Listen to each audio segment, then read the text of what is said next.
Hi there, Cosmic Family. My name is Leal. Tomorrow, April 16th, we have the moon entering Sagittarius and Mercury is returning to Aries. It is already direct, and we have this increase of fire. To this, we have to addition to add that Mars is going to enter in Leo on April 18th, with the moon still in Sagittarius, ending its passage there. So the moon in here, it is this possibility of reconnecting with this healthy optimism. I mean the confidence in the sense of what we are transiting and the actions that we are called to take.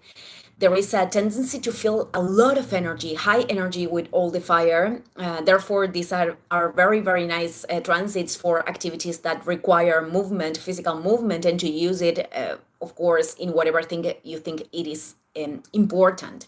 The only warning could be, not going to the other side and perhaps adding a lot of activities, because the excessive optimism of Sagittarius many times could be this I can with everything, and distort a little bit the reality. Mercury, it is going to have a third encounter with Neptune. Both the last two happened in Pisces. The first one was with Mercury direct, and the second with Mercury retrograde on March 2nd and 29th. And there, everything was more involved in navigating emotions, opening ourselves to the sensitive, dissolution of perceptions that were disconnected from reality, endings, connecting with potential ideas, learning to listen to our intuition between the thoughts that many times in context between Mercury and Neptune, for many people, they could be chaotic. So now, for the first time in our lives, it is creating a union with Neptune in Aries.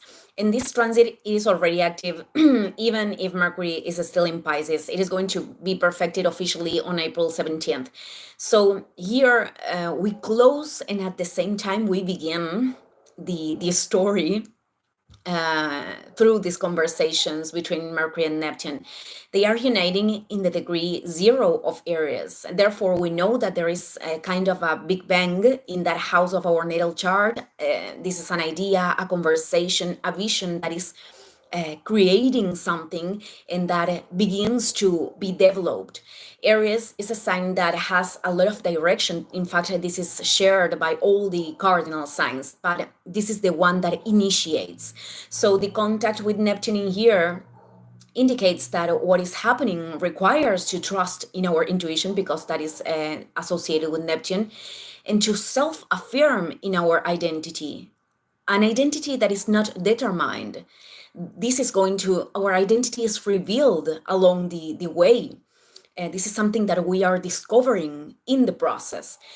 But when I am referring to self-affirm, I am saying that these goals that we could receive, or these directions that we want to take, many times other people are not able to understand, to comprehend, validate, or even accompany.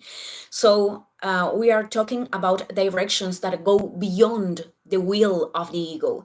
I am saying this because it happens that the soul could impulse us to do something, to take action.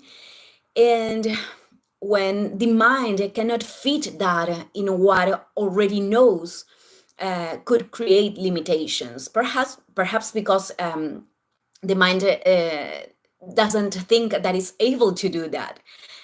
So there is when the inner conflicts are emerging.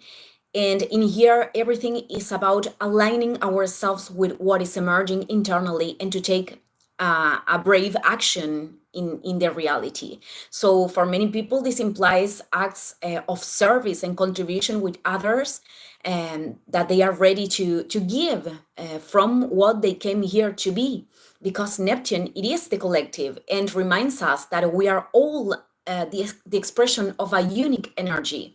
We could call this we could call this God or universe, and we are experimenting on Earth the illusion of separation and individualization, to be part of this process of great changes and revelations, because we know that these times are configuring a great transition.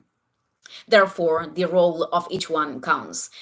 What could also represent this transit in its shadow, it is the idealization, the fanatism with that vision or idea. In fact, the Neptunian energy in its most unbalanced aspect could mean psychosis. People that believe they are a messiah, a savior, and they are justifying their distorted acts under this premise. But they are still accomplishing a role in the great scheme. And the other aspect has to do with what I was telling you a minute ago. It is about being in contact with this direction, this calling, but the mind, it is like creating limitations, lack of trust in something that we are not seeing yet. The mind could create uncertainty by focusing too much in the future as a way of controlling things that we cannot control. So here, Neptune calls us to the dissolution of limitant structures of thought that are preventing us from acting and being who we are. And we have also to take in account that it is very necessary, the test and the mistake areas. It is totally related to the fallings, and when we are learning whatever thing from walking to developing a project, this is part of the process, and then it is about to rise and continue to test again in other ways. So I just want to leave this message today. Thank you, everyone, and see you in the next video. Ciao, ciao.